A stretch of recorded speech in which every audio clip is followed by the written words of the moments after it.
आप एसआईपी कर रहे हो तो ये 5 गलतियां भूल कर भी मत करना, क्योंकि ये 5 गलतियां आप करोगे तो आपको नुकसान ही नुकसान होगा। इसलिए वीडियो को ध्यान से देखना, बिल्कुल भी स्किप नहीं करना। और चैनल पे नया हो तो चैनल को अभी के अभी सब्सक्राइब कर दो, क्योंकि जो भी लेटेस्ट इन्फॉर्मेशन आपको मिलता रहेगा। देखो, एसआईपी कर रहे हो, ये 5 गलतियां आज ही बंद करो।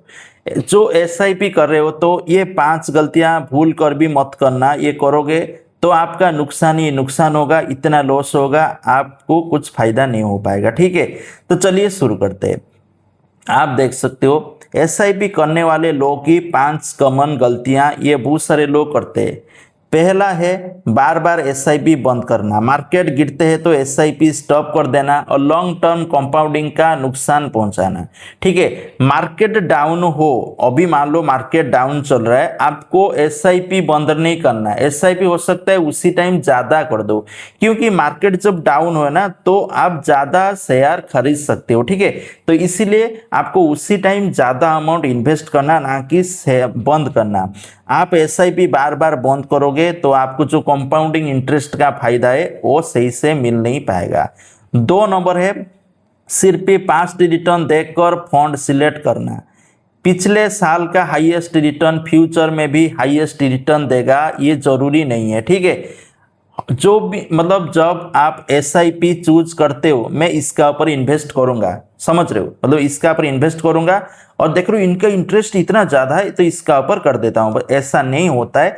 आपको देखना है, मतलब जब इन्वेस्ट करना है, मतलब एसआईपी चूज करना है, एसआईपी चूज करने से पहले देखना है किसका रेटिंग अच्छा है। जिसका रेटिंग अच्छा है और मार्केट अभी डाउन चला है, जो मार्केट डाउन हो उसी टाइम आप इन्वेस्ट करो, क्योंकि मार्केट ऊपर जाएगा। पर जो मार्केट अभी ऊपर है उसका ऊपर करोगे तो डाउन आ सकता है, क्योंकि लॉन्ग टर्म में हो सकता है आपको अच्छा प्रॉफिट होगा और शॉर्ट टर्म में आपको फायदा नहीं होगा। ठीक है, टॉपिक नंबर 3, एसआईपी अमाउंट कभी इंक्रीज ना करना। इनकम बनने के साथ एसआईपी को ग्रेजुअली इंक्रीज करना लॉन्ग टर्म वेल्थ क्रिएशन को हेल्प कर सकता है। ठीक है, मान लो आप एसआईपी 500 से शुरू किया था। ठीक है, आपको टाइम के हिसाब से आपको एसआईपी अमाउंट बढ़ाना है।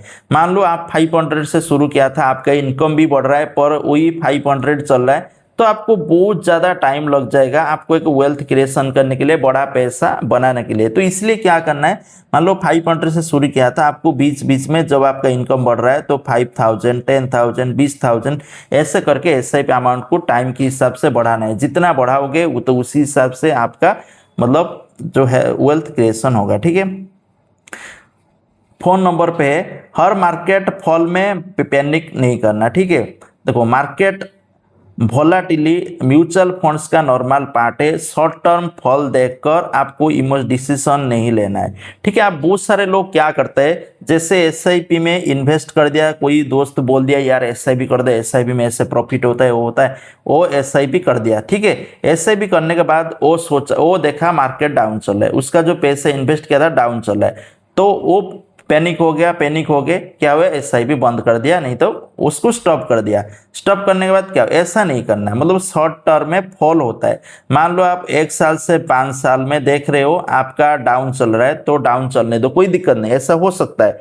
ऐसा बहुत सारा थोड़ा बहुत डाउन चलता है, पर बहुत ज्यादा डाउन गया तो वो अलग बात है, पर 1 से 5 साल के अंदर कुछ नहीं होता है। मिनिमम आपको सोचना है 10 साल, 15 साल और 20 साल, ये सोच के चलना है, मतलब आप एसआईपी कर रहे हो। ठीक है, 5 नंबर है गोल के बिना एसआईपी स्टार्ट करना। मतलब आपका गोल नहीं है तो आप किस लिए एसआईपी कर रहे हो, तो आप कर नहीं सकते हो। ठीक है, एसआईपी को स्पेसिफिक गोल जैसे रिटायरमेंट, चाइल्ड एजुकेशन या 1 करोड़ टारगेट के लिए आप करो। ठीक है, मतलब आपका एक टारगेट होना चाहिए। जैसे अभी मैं एसआईपी कर रहा हूँ, ठीक है, मैं एसआईपी किस लिए कर रहा हूँ, क्योंकि मेरा जो चिल्ड्रेन है, चाइल्ड है, उसका जो एजुकेशन के लिए कर रहा हूँ, क्या घर बनाने के लिए कर रहा हूँ, क्या रिटायरमेंट के लिए कर रहा है। आपका एक एम होना चाहिए, तो एम होगा तो आप हर महीने एसआईपी कर पाओगे। नहीं तो बहुत सारे लोग एसआईपी तो स्टार्ट करते हैं पर लॉन्ग टर्म में इन्वेस्ट नहीं कर पाते, इसलिए उनको नुकसान होता है। तो इसलिए ध्यान देना, एसआईपी कर रहे हो तो ये 5 गलतियां मत करना। ये 5 गलतियां करोगे तो आपको एसआईपी मत करो। ठीक है, ये एसआईपी करने से पहले ज़रूर देखना। और आप ये वीडियो देख रहे हो तो ये वीडियो ज़रूर आपका दोस्त के साथ शेयर करना, क्योंकि उनको भी एसआईपी के बारे में इंफॉर्मेशन मिल जाएगा। Thank you.